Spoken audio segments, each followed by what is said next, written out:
Assalamualaikum warahmatullahi wabarakatuh. Bagaimana kabarnya semua siswa-siswi kelas 4 SDIT Lentera Ilmu? Semoga sehat semua ya.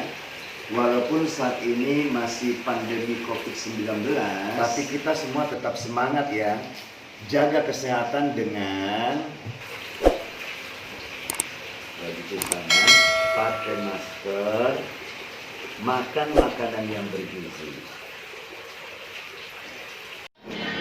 Tetap olahraga dan kita banyak melakukan segala aktivitas di rumah saja. Sebelumnya kita sudah mempelajari tentang keragaman sosial, ekonomi, budaya, etnis, dan agama. Wah, ternyata di negeri kita Indonesia tercinta ini luar biasa ya, sangat kaya dengan keragaman. Pantas ya, banyak wisatawan asing yang datang berkunjung ke negeri kita. Keragaman budaya di tiap daerah itu termasuk di dalamnya tarian dan lagu daerah. Kali ini kita masuk pada mata pelajaran SBDP dengan pokok bahasan tentang gerak tari kreasi dan lagu daerah.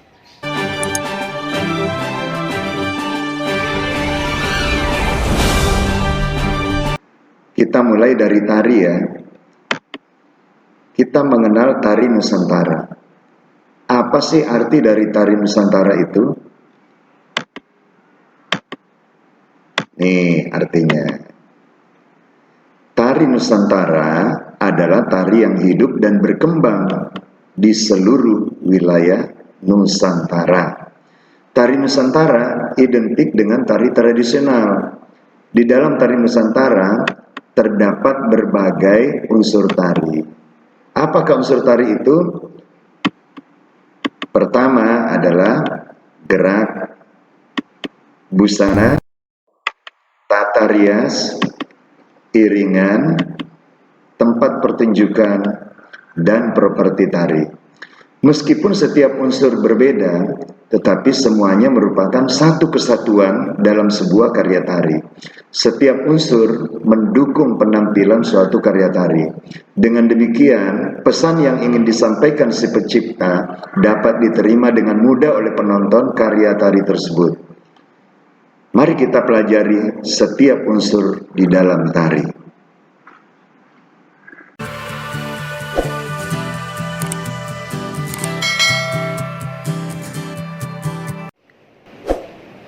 Gerak tari adalah serangkaian gerakan indah dari anggota tubuh yang dapat dinikmati oleh orang lain.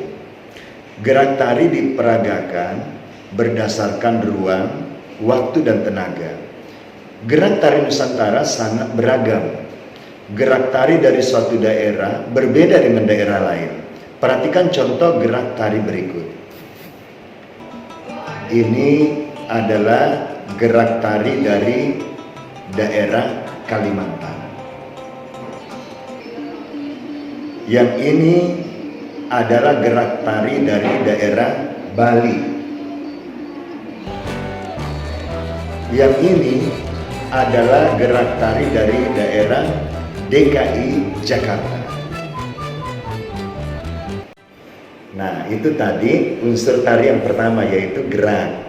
Nah, yang berikutnya adalah busana. Nah, busana tari ini kan penting sekali. Ketika kita akan menarikan misalnya tari kupu-kupu, maka ya kita menggunakan busana kupu-kupu seperti yang kita lihat. Ada macam-macam. Jadi ini busana sangat penting ya untuk menambah keindahan dalam suatu pertunjukan tari. Kemudian yang ketiga adalah tata rias tari. Busana saja masih kurang, jadi ada make upnya, ya itu sangat perlu atau termasuk bagian dari unsur tari yang lain. Kemudian yang berikutnya, yang keempat adalah iringan. Nah, tari itu perlu iringan. Iringan itu ada yang berasal dari tubuh, ya misalnya berupa tepukan, hentakan, yang kita lihat tayangan berikut ini. Ya, itu ya tarian luar biasa ya teman-teman semua. Kemudian ada juga tarian itu yang diiringi oleh musik. Musik ada yang tradisional yang sering kita saksikan. Kemudian ada juga tari musik modern. Mari kita lihat tayangan berikut ini.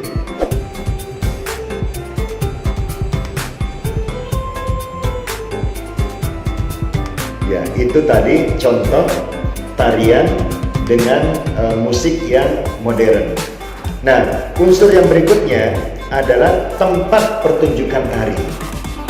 Nah, orang menari kalau tempat pertunjukannya kurang luas atau kurang bagus, maka itu akan mempengaruhi keindahan dari tarian itu sendiri. Kemudian yang terakhir adalah properti tari. Nah, properti tari ini juga dibutuhkan, walaupun tidak semua tari ya. Misalnya kipas. Nah, kita lihat mana. Jadi tari ini menggunakan properti kipas. Ada juga tarian, misalnya tari topeng, berarti propertinya adalah topeng. Kalau di Papua misalnya menggunakan properti tombak dan lain sebagainya. Nah, jadi itu teman-teman beberapa unsur-unsur tari yang perlu kita ketahui. Itulah tadi beberapa penjelasan tentang tari-tarian. Nah, untuk bagian terakhir kita akan sedikit membahas tentang lagu daerah.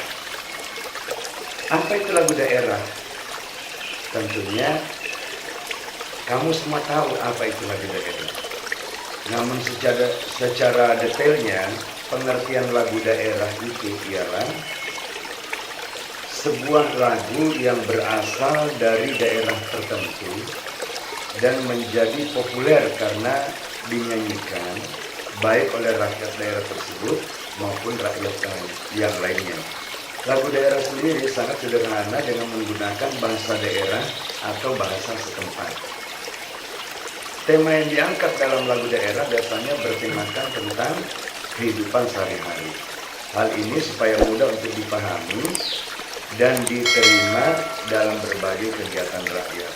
Pencipta lagu daerah sendiri umumnya tidak diketahui alias anonim. Nah, kita perlu tahu fungsi lagu daerah. Fungsi lagu daerah adalah seperti berikut ini.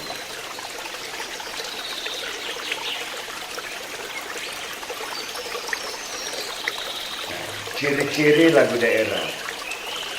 Ciri-ciri lagu daerah itu lirik lagu daerah menggunakan bahasa atau dialek daerah setempat. Kemudian lagu daerah diwariskan secara turun-temurun dengan tradisi lisan. Lagu daerah pada umumnya tidak diketahui penulis atau penciptanya. Pada umumnya memiliki 2 hingga 8 bait syair. Namun terdapat lagu daerah yang menggunakan syair berbeda pada setiap pengulangannya. Biasanya lagu daerah memiliki beberapa versi yang berbeda dalam suatu etnis. Nah, ini disebabkan karena cara penyebaran lagu daerah dilakukan dari mulut ke mulut. Nah, contoh lagu daerah banyak sekali. Siapa yang tahu? Nah, ini beberapa contoh lagu daerah. Dihafalkan ya. Ini cuma sebagian saja. Nah, nanti boleh kalian mencari melalui media yang lain. Mungkin itu saja yang saya ingin sampaikan pada kesempatan ini. Selamat belajar. Assalamualaikum warahmatullahi wabarakatuh. I'm falling, tell me why I'm falling. Oh, life's calling, but it's hard because I'm falling.